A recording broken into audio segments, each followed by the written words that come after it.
She found out on a Wednesday. Not a dramatic Wednesday, not a day that had announced itself with any particular weight or warning. An ordinary Wednesday in the middle of an ordinary month. The kind of day that starts with coffee and a to-do list and the assumption that the world you went to sleep in is the world you are going to wake up in.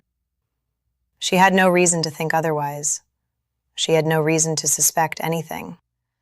She was, by every measure available to her, a woman in a stable relationship with a man she had chosen carefully and loved genuinely and trusted without reservation. By Wednesday evening, she was a different woman entirely. Not broken, not falling apart, not the version of herself that she would have predicted if someone had asked her a week earlier how she would respond to the worst possible news. She was something colder and more focused and, in some ways, more powerful than the woman who had woken up that morning with her coffee and her to-do list and her intact and ordinary world. She was, for the first time in 4 years, completely clear. Her name was Vivienne, and what she did next was not impulsive, not dramatic, not the kind of revenge that burns everything down, including yourself. It was something far more calculated and far more complete. It was the kind of revenge that takes time and patience and a willingness to be strategic when every instinct in your body is screaming at you to be immediate. It was the kind of revenge that does not announce itself until it is already finished. And when it was finished, there was nothing left to argue with, nothing to undo, nothing to recover from. Not for him, anyway. For her, there was everything. Everything left, everything beginning. She had met Daniel 3 years before she found out. Met him the way people meet now, through a mutual friend at a gathering where she had not particularly wanted to be, and had almost canceled and had gone to at the last minute because something in her had said, "Go." He was standing by the window talking to 2 people she did not know, and she had noticed him first from across the room, the specific noticing that happens before your conscious mind has decided anything, the noticing that is already a little bit decided. He had a quality of attention she responded to, the way he listened to the people he was talking to, the way his focus was complete and present, rather than the half-present focus of someone simultaneously scanning the room for something better. They had talked for 2 hours that first night. She had driven home thinking about the conversation in the way you replay conversations that surprised you, that went somewhere you did not expect, that left you more interested in a person than you had been an hour before. He called 3 days later. They went to dinner. By the 3rd month, she knew she was in something real, and she had allowed herself to feel the full weight of that without the protective hedging she had practiced in previous relationships, the habit of keeping one part of yourself back as insurance. She had committed, completely and without that reservation. She had given him the version of herself that she only gave when she actually believed. She had believed. He had given her every reason to. He was present and warm and consistent in the way that matters most over time. Not the grand gesture kind of consistent, but the daily, reliable kind. The kind that builds the deep trust of someone who shows up the same way on a Tuesday as they do on a special occasion. He remembered things she mentioned in passing. He was kind to her friends. He supported her work with a genuineness she had not always found in men who said the right things without meaning them. He had seemed, across 3 years of daily life and accumulated intimacy, to be exactly what he appeared to be. He was not. She found out through a message that was not meant for her. He had left his laptop open on the kitchen counter, which he did regularly, and she had sat down next to it to use her own phone, and the laptop screen had lit up with a notification, and she had glanced at it the way you glance at things in your peripheral vision, and the words on the screen had stopped her completely. The message was from a name she recognized, a colleague of his, a woman named Tara, who Vivienne had met at his company's holiday party 18 months earlier, who had been warm and friendly, and who Vivienne had thought nothing particular about. The message was not ambiguous. It was not possible to read it and arrive at an innocent interpretation. It was specific and familiar, and written with the ease of 2 people who had been writing to each other this way for a long time. Vivienne did not touch the laptop. She sat completely still for a long moment, and then she stood up and she walked to the bedroom and she sat on the edge of the bed and she did something she had not expected to do, which was nothing.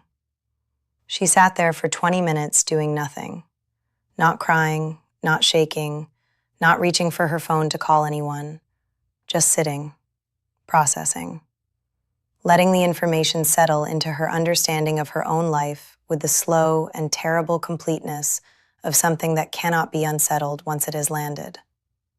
Then she got up, went back to the kitchen, and began. The first thing she did was take out her own laptop. She opened a document and she started writing. Not feelings, not a letter she intended to send, not the kind of writing you do when you are unraveling. Strategy. She wrote down what she knew, what she needed to find out, what she needed to protect, what the next steps were in the order they needed to happen. She wrote for 40 minutes, and what emerged was not the work of a woman in crisis. It was the work of a woman who had decided that the only acceptable response to being underestimated was to prove exactly how wrong that underestimation was. She was a financial analyst. She had spent 12 years building expertise in a world that required precision and patience, and the ability to look at complex information and identify what mattered. She was very good at her work. And she was about to apply every skill she had ever developed professionally to the most personal situation of her life. Not because she had planned to, because it was what she was made of, and in the moment of crisis, what you are made of is what comes forward. She did not confront him that night. He came home at 7:30 and she had dinner on the table, and she sat across from him and ate and talked about her day and asked about his, and watched his face with the particular attention of someone who now knew what they were looking at. She watched him lie to her face with the ease of someone who had been doing it for long enough that it required no effort. She filed that away. She smiled at the right moments. She was, sitting at that table, the most controlled she had ever been in her life. She spent the following 2 weeks gathering information.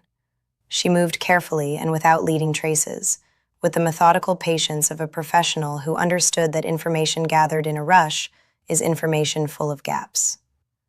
She understood her own finances with complete clarity because she had always managed them independently, which turned out to be the most important practical decision she had made in the relationship, the one that gave her the most freedom to move. She consulted a lawyer on the 4th day, presenting the situation with the precision of a client briefing who had organized her materials before the meeting.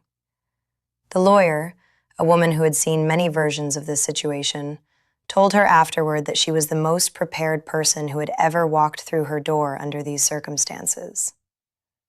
Vivienne took this as information rather than compliment. She went home and kept working. She also, during this period, began a process she had not anticipated needing. She began documenting her own value. Not for legal purposes, though that was part of it. Documenting in the deeper sense of accounting for what she had contributed to the life they had built together, what she had given and what had been taken, what she had enabled and what she would now be redirecting. She had supported his career through 2 pivotal years when he was making a transition, and the financial pressure was significant. And she had done it without resentment and without keeping score, because she had believed in the shared enterprise of the relationship. She had believed it was a real partnership. She had believed he was in it the same way she was in it. He was not. He had been taking the partnership seriously enough to maintain the appearance of it while operating underneath on entirely different terms. She thought about Tara sometimes during those 2 weeks. She thought about her with less anger than she expected. Tara was not her responsibility, and Tara's choices were not the wound she needed to address. The wound was Daniel's. He was the person who had made a promise to her. Tara had made no promise to Vivienne.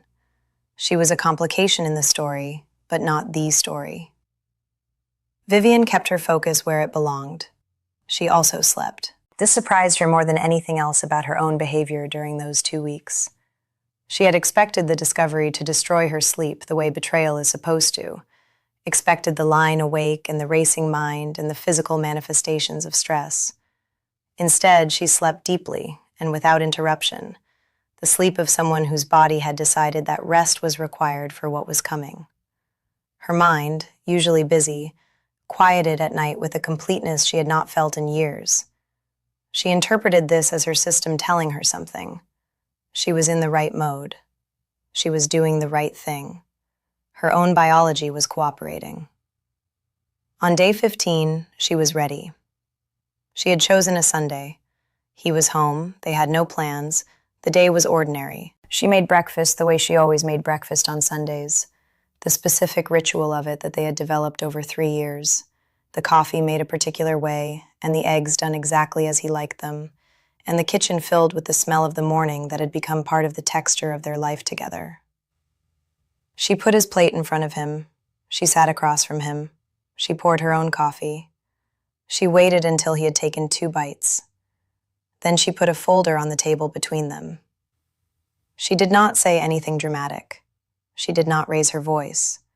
She did not perform the confrontation in any way that gave him an angle to work with. She told him, in the same conversational tone she used to discuss anything, that she knew about Tara. She told him she knew it had been going on for at least 14 months, not the recent thing he was about to claim it was. She told him she had consulted a lawyer and that the paperwork had already been initiated. She told him that the folder in front of him contained everything he needed to understand the next steps, and that she had organized it for clarity because she valued both their time. Then she picked up her coffee and waited. He went through the predictable sequence, the initial stillness of a person who has been caught cleanly and knows it. The beginning of a sentence he could not finish because every direction it could go had been anticipated and closed off. The attempt at an explanation she did not give him the space to fully construct.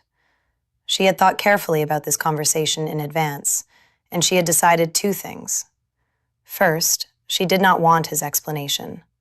She was not interested in the architecture of his justifications, in which version of the story he had constructed to make his behavior bearable to himself. Second, she was not going to be drawn into an emotional exchange that would give him the opportunity to manage her feelings rather than face the facts. She stayed factual. Every time he moved toward the emotional register, she returned to the specific and the documented. He asked if there was any possibility of working through it. She told him she had considered this and concluded there was not. Not because she was making a reactive decision, but because she had spent 2 weeks with the full information, and the answer was no. She did not leave space for negotiation on this point. The decision was made. The folder contained the framework. She would like him to move his things out within the week, and she had identified a fair and reasonable approach to the practical matters that she believed reflected her genuine desire to handle this with dignity for both of them. He left that afternoon. He came back for his things on Thursday. She was not there. She had arranged to be elsewhere, not because she could not have been there, but because his presence in the space was no longer something she needed to witness. The logistics were handled by the framework she had built, and she trusted the framework. She cried for the first time on the Friday after he collected his things.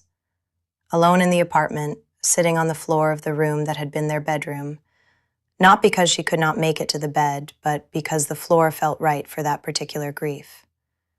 She cried for a long time, and she let it be exactly as large as it was, without trying to manage the size of it. She cried for the relationship she had believed in, and the man she had thought he was, and the future she had been building in her mind that was now not going to happen. She cried for the 3 years of genuine love she had given to someone who had not been fully present in the receiving of it. She cried for herself at her most unguarded, for every moment she had let him see her completely, for the vulnerability that had been given to someone who had not deserved it.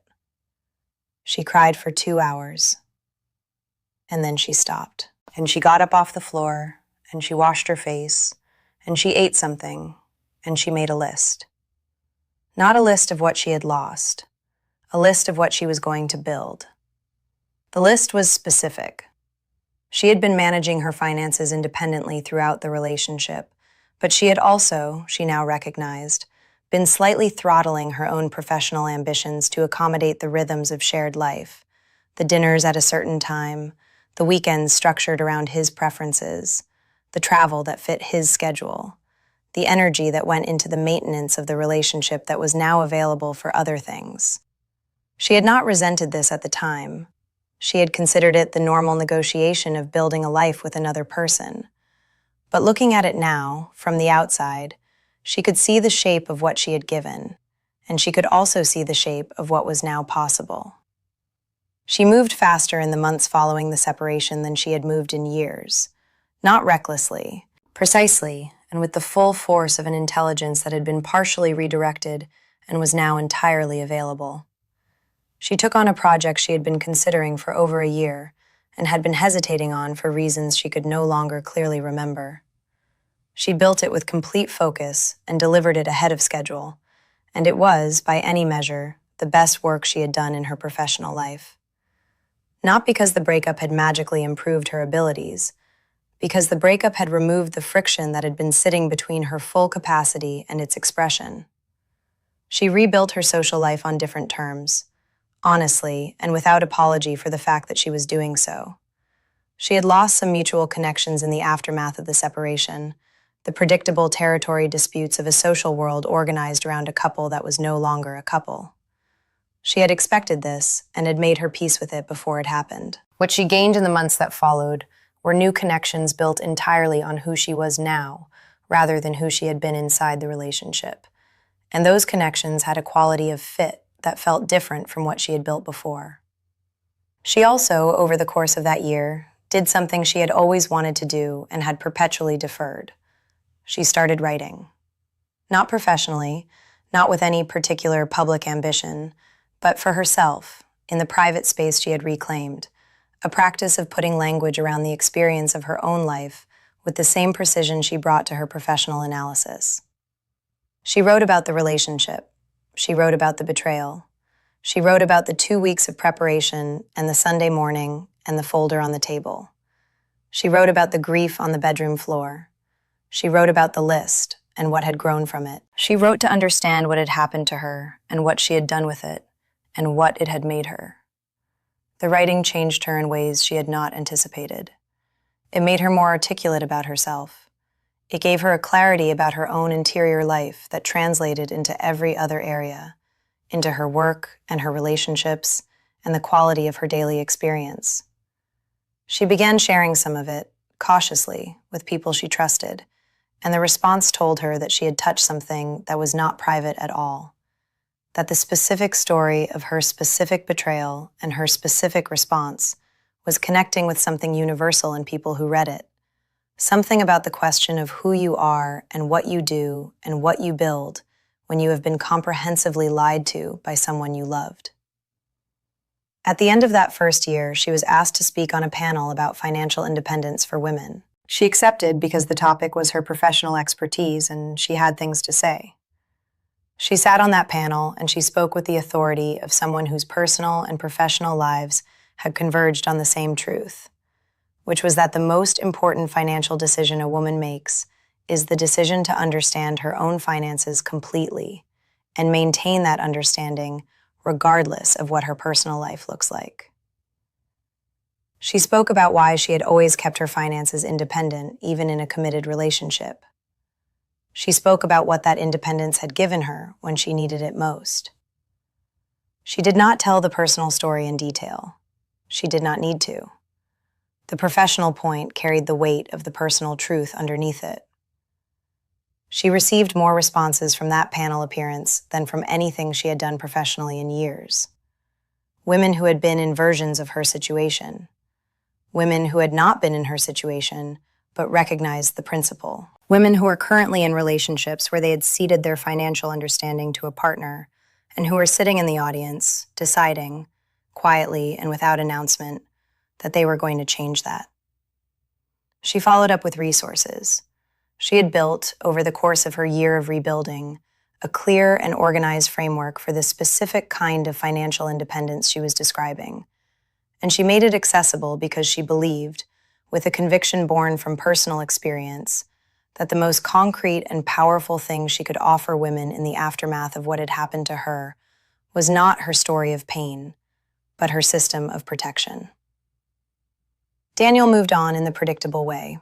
She heard things occasionally through the residual social connections that remained, the way you hear things when you share a world with someone, even after they have left your specific orbit.